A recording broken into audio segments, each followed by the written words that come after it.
All right, if you've ever felt, personally victimized by a houseplant, this one's for you. We've all heard it, right? You either have a green thumb or you don't. But what if that's just not true?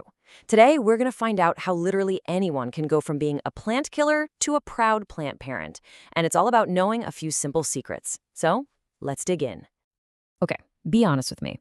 Have you ever brought home one of those plants that's supposed to be indestructible, only to watch it slowly give up on life? Maybe it was a cactus, of all things. It happens to the best of us, and it's a super common story. And honestly, it's the number one reason people just throw their hands up and say, I'm just not a plant person. Well, here's the big secret, and I want you to really hear this. There is nothing wrong with your thumb. Success with plants isn't about some kind of magical, innate ability. It's actually just about making a smart choice. It's about picking the right plant that fits your home and your life, not trying to change your life for a plant. So, here's our game plan. First up, we're going to bust that green thumb myth. Then I'll introduce you to your starting lineup of super tough plants. After that, we'll check out some that look amazing but are surprisingly easy to care for, and a few that just need a little humidity. And we'll wrap it all up with your very own first plant plan. All right, section 1, the green thumb myth. Let's tackle the biggest thing that holds people back. This whole idea that you're either born with it or you're not. So the myth a lot of us believe is that all plants are these delicate, high-maintenance divas, right? But the reality, it's totally different. The right plants are actually the complete opposite. They're forgiving, they can handle a little neglect, they bounce back if you mess up. I mean, they're surprisingly tough.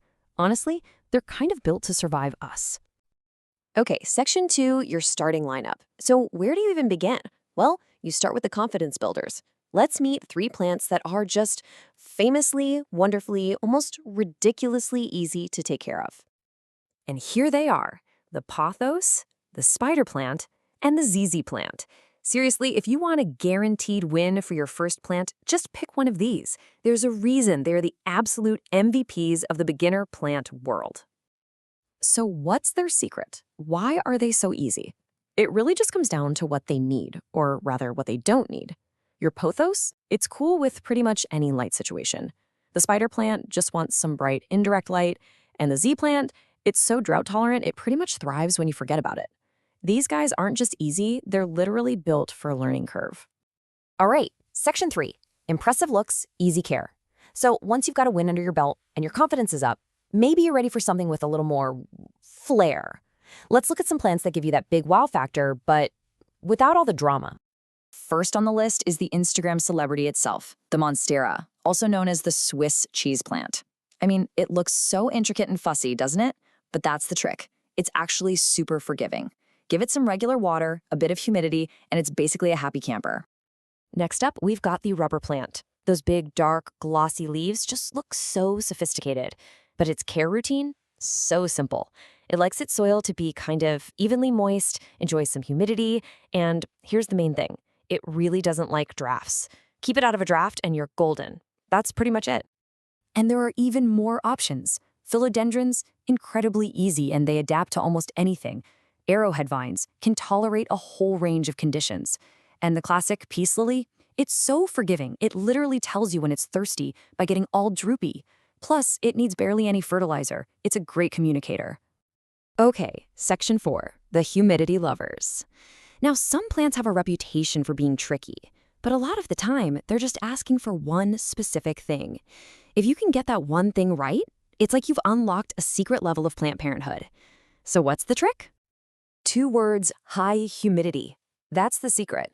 So many of our homes, especially in the winter with the heat on, are just incredibly dry. For this next group of plants, giving them that moist air they're craving is the absolute game changer. A simple spray bottle or a little humidifier can make all the difference. And once you get the hang of providing a little humidity, your world just opens up.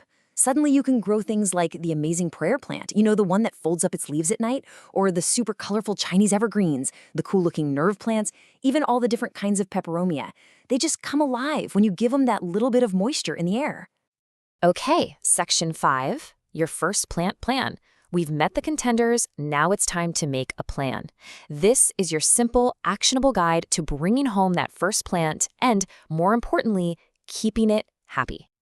So, this is maybe the number one question people have right at the beginning. You get all excited, and it's so tempting to just go out and buy like 10 plants to create an instant jungle, right? But is that really the best way to do it? And the answer is a resounding no. Start small. We're talking just one or two plants. And look, this isn't about crushing your dreams of an indoor jungle. It's about setting you up to win. Starting with one or two lets you really learn the ropes, you get to know that specific plant's needs, and you build up your confidence. Then you can expand. So, here it is. Your path to success, step by step. Step 1. Start with one or two plants. That's it. Step 2. Choose from that list of tough, tolerant plants we talked about. Step 3, and this is the big one, just watch it, observe, pay attention. And step 4, once you're feeling confident, then you can gradually grow your collection. And as you get started, please remember this. This might be the most important takeaway of all. Don't aim for perfection. Aim for resilience. You're gonna make mistakes. A leaf is gonna turn yellow. It's fine. The goal isn't to have a perfect, flawless plant from day one. The goal is to have a resilient plant, and a resilient plant parent who's learning and growing right there with it. So, there you have it. The green thumb myth is officially busted. You've met your starting lineup, you've got a solid plan. The only question left is, are you ready to go find your first resilient friend?